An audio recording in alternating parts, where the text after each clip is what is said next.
만일 아기가 무자비하게 어머니를 사용한 후에 그녀가 살아남지 못하고 위축되거나 붕괴되고 아기에게 보복한다면 아기는 전능하면서도 위험하기도 한 자신의 욕망을 충분히 경험해보지 못한 채 조숙하게 외부 현실에 주의를 돌리게 된다.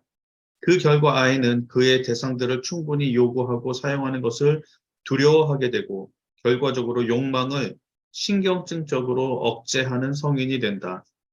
위니캇의 견해로 성인의 사랑은 정기적으로 서로 대상을 사용하는 것을 바탕으로 한다. 그때의 각 파트너는 상대방이 생존할 것인가를 염려하지 않고서도 리듬 있게 강렬한 자신의 욕망에 몰입할 수 있어야 한다. 자신의 열정에 완전하고 강렬하게 몰두하는 것은 타자가 계속 존재해 줄 것이라는 확고한 감각이 있을 때만 가능하다. 여기 이 얘기도 아주 재밌는 얘기죠. 여기서 부부관계 얘기를 하고 있죠. 사랑 대상과의 관계, 성인의 사랑. 보통 서구의 전통 속에서 발달 이론이 처음에 융합 단계에서 분리 개발을 넘어서 독립을 쟁취한다 하는 스토리까지가 대부분 발달 이론 같아요. 마가렛 말러 이론이나 이런 쪽에서. 그래서 인디펜던스가 굉장히 강조되는데 독립성이라고 하는 것. 그런데 여기서 위니캇이 본 부분은 성인의 사랑은 정기적으로 서로 사랑 대상을 사용하는 것을 바탕으로 대상 사용을 한다는 얘기는 이 어린 시절에 자기 마음대로 대상을 사용했던 그 체험을 또 여기서 하고 싶어 한다는 얘기죠. 그러니까 이때는 분리 개발화 되기 이전의 상태를 얘기하는 거죠. 충분하게 분리 개발화 되지 이전의 상태에서 대상을 마음대로 파괴하고 조정하고 했던 그 체험들을 성인이 돼서도 하고 싶어 한다는 얘기예요. 근데 이건 너무 지나치게 모든 성인 사랑에 적용할 것은 아니라고 봐요. 그렇지만 연인 관계나 부부 간의 관계에서는 이런 표현들이 많이 일어나요, 실제로. 그래서 페어벤의 이론에 의하면 우리는 유아적인 의존성 단계, 처음에는 인펀타일 디펜던시 단계로부터 인디펜던트 단계로 발달하는데 그 의존 관계에서 독립성을 정치해 나가는데 마지막 단계는 페어벤은 뮤추얼 디펜던스라고 봤어요. 상호 의존성. 그 상호 의존한다고 하는 것은 서로 독립한 대상으로만 사는 게 아니고 독립된 인격을 가지고 서로 의존한다고 하는 개념. 이건 어쨌든 동양의 개념과 많이 닮아 있는 부분이에요. 우리 사람인 자 봤을 때 사람인 자체가 두 사람을 합성한 거죠. 사람은 관계 속에 있다고 하는 건데 어쨌든 지나치게 독립성만을 강조하는 것은 성숙한 단계가 아니라고 봅니다. 독립한 인격이지만 서로 의존할 수 있는 관계가 어쩌면 상호 의존성 혹은 머추어 디펜던스라고 얘기를 할 수 있겠죠. 머추어 디펜던시. 그래서 성숙한 의존성이라고 할 때는 유아적인 의존성에서는 대상 자체를 독립한 대상으로 보지 않으면서 의존하는 거예요. 그런데 보통 뮤추얼 디펜던시에서는 독립한 인격끼리의 관계 속이지만 서로 의존한다는 얘기예요. 서로 독립성을 존중하면서. 그런데 그 부분만 가지고 설명할 수 없는 부분이 또 있어요. 그러니까 꼭 독립된 인격으로 존중하는 것보다는 여기 위니캇이 얘기하는 대상 사랑을 하고 싶어 한다는 얘기예요. 대상 사용 단계로 가고 싶다는. 그래서 제가 보기로는 페어벤의 이론이 굉장히 중요한 이론이에요. 상호 의존성이지만 상호 의존이 독립한 인격을 전제로 한 의존뿐만이 아니고 퇴행한 단계의 의존도 그 인펀타일 디펜던시까지도 포함된다고 봐요. 아주 치밀한 관계에서는. 경우에 따라서 우리가 퇴행하는 단계가 있는데 연인 간이나 부부 간의 관계에서는 자기가 힘들 때는 자기가 마음껏 퇴행해서 어린아이 시절처럼 가서 마음대로 투정도 하고 그러니까 아이적 때처럼 대상을 마음대로 자기 하고 싶도록 조종하고 어쩔 때는 윽박지르고 공격하고 이제 이런 것까지도 친밀한 관계에서 받아줄 수 있어야 이게 어떤 면에서는 깊은 어떤 이런 상호 의존 관계, 부부간의 사랑이나 연인 간의 사랑은 이것까지를 포함해야 된다고 봐요. 영속적인 관계가 이루어지려면 우리가 합리적인 의존 관계가 아니라, 그러니까 성숙한 의존 관계지만 성숙하지 않은 의존 관계까지도 포용해낼 수 있어야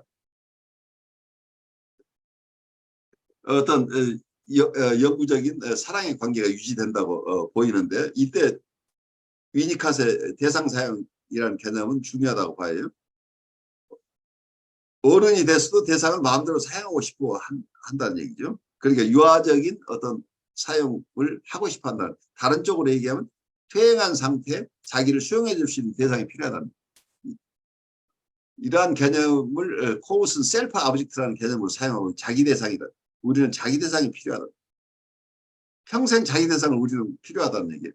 아이 때뿐만이 아니고 어른이 돼서도 우리는 자기 대상이 필요한데, 그 자기 대상이 돼줄 어떤 대상이 있어야, 자기 대상이라고 할 때는 자기하고 대상이 섞여 있는 이런 거니까, 너무 똑똑해.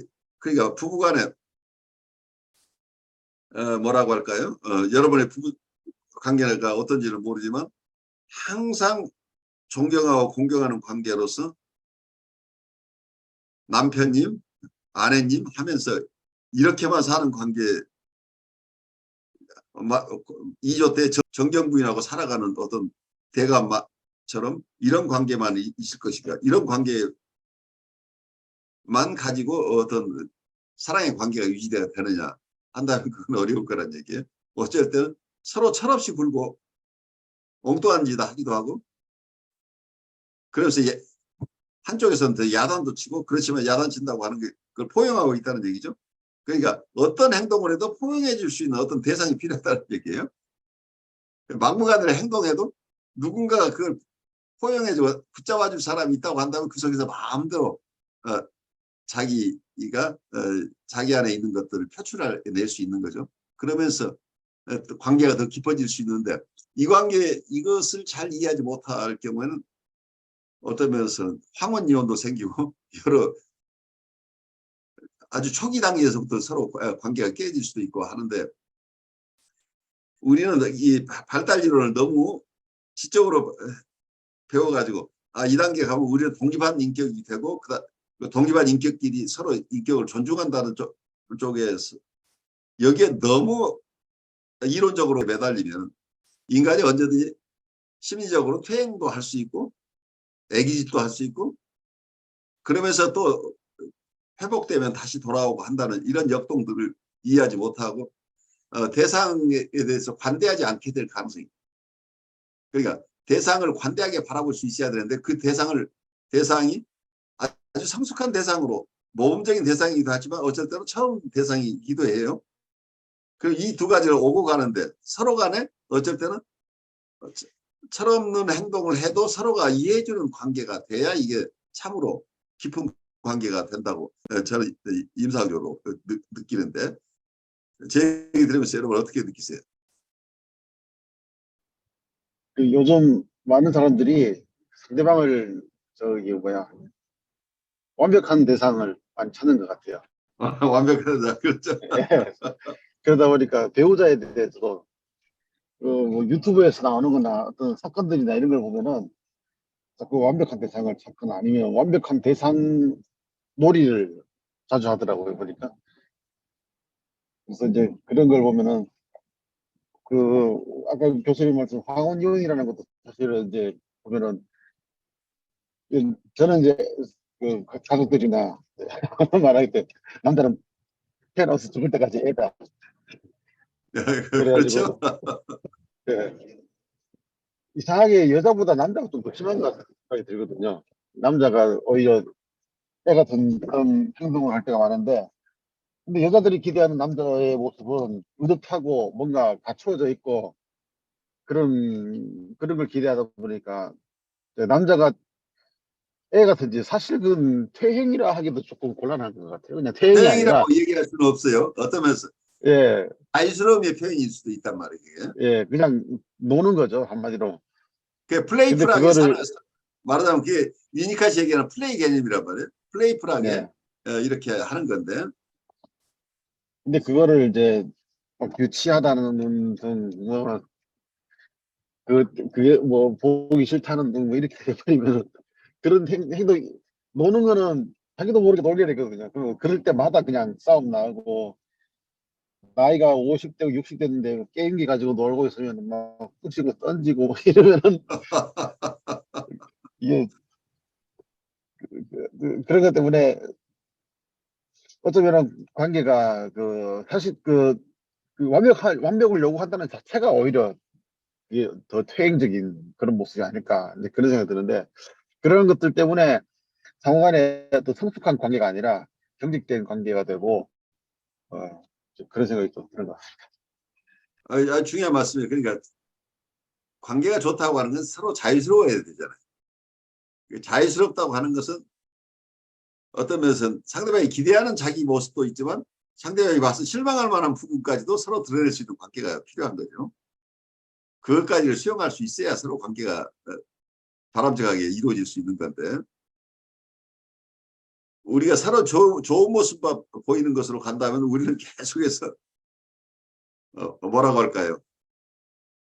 모범생으로 살아야 되는 이 사회성에서도 모범생으로 사는 게 힘든데 가장 가까운 사람하고 관계에서도 모범생이 되려고 한다면 이게 얼마나 힘들겠어요. 우리 목사님들은 특히 외부에서 가장 존경받는 대상으로 쭉 사셔야 되기 때문에 집에 와서는 누군가가 포근하게 감싸주는 대상이 필요할 텐데 어떻게 느끼세요? 저는 뭐 약간 다르게 생각하고 있는 게 좀 있어서 예, 저는 흔히 목회자들의 삶이나 뭐 이런 삶을 보고 뭐 유리천정이라고 뭐 다 들여다 보이고 뭐 그다음에 그런 것 때문에 부담을 가져야 된다고 또 그게 한편으로는 당연한 거라고들 이제 많이들 얘기하잖아요. 저는 어 일편 맞는 말이기도 한데 한편으로 저는 그냥 좀 편하게 얘기할 때는 저는 목사처럼 보이고 싶지 않다고 오케이. 그런 얘기를 하거든요. 그러니까 목사라는 어떤 틀을 가지고, 목회자라는 틀을 가지고 사람을 보고 저 스스로 그렇게 대하다 보면, 어, 가족들도 힘들고 저도 힘들고, 또 밖에서도 그게 좀 부자연스러운 것 같더라고요. 그러니까 그 앞에서 나왔던 그런 force self 같은 그런 느낌이 들어서, 제가 사는 모습이 자연스럽게 살았는데 목회자처럼 보이는 거는 괜찮은데 제가 목회자처럼 보이기 위해서 제 삶을 바꿔야 되는 그런 거는 좀 그 괴리를 이제 좁혀가는 거죠. 그 차이를. 그래서 집에서는 저는 아이들하고 편하게 얘기하고 물론 토론도 많이 하고 뭐 신앙적인 얘기도 많이 하지만 일부러 그렇게 하거나 그런 거는 최대한 줄여주려고 저도 줄이려고 되게 노력을 하는 편입니다. 그래서 그냥 농담처럼 그럽니다. 그냥. 저는 목사처럼 보이지 않는 게 목표라고. 네. 이제 그 단계가 가야 가장 완벽한 목사님이 되시는 거잖아요. 그럴 수가 있으면 좋긴 한데, 네.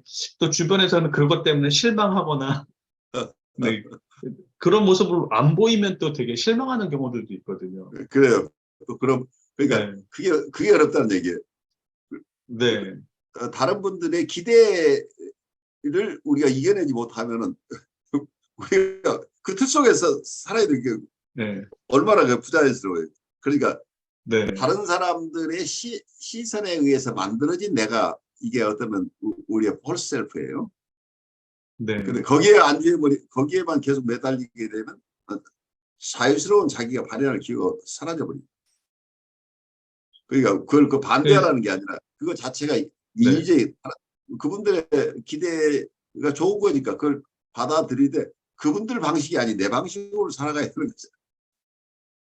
그, 어떤 경우가 있었냐면, 청년들이랑 이제 만나다 보니까 청년들이 노래방을 가자는 거예요. 예. 그래서, 저는 노래방 좋다. 이제 주일날 가자 그러더라고요. 그래, 예배 끝나고 가자라고 해서 갔더니, 그러니까 청년들은 와, 우리 목사님은 우리랑 가서 노래방 가고 노래도 잘하고 뭐 잘 논다. 되게 좋아했거든요. 예. 근데 그거를 본 그 청년의 부모님은 아, 저 목사님한테 우리 애를 맡겨도 되는 거야? 이제 이렇게 나오는 거죠. 네. 그런 괴리가 좀 현실에는 좀 있긴 있더라고요. 그런 게 있을 수 있죠. 예.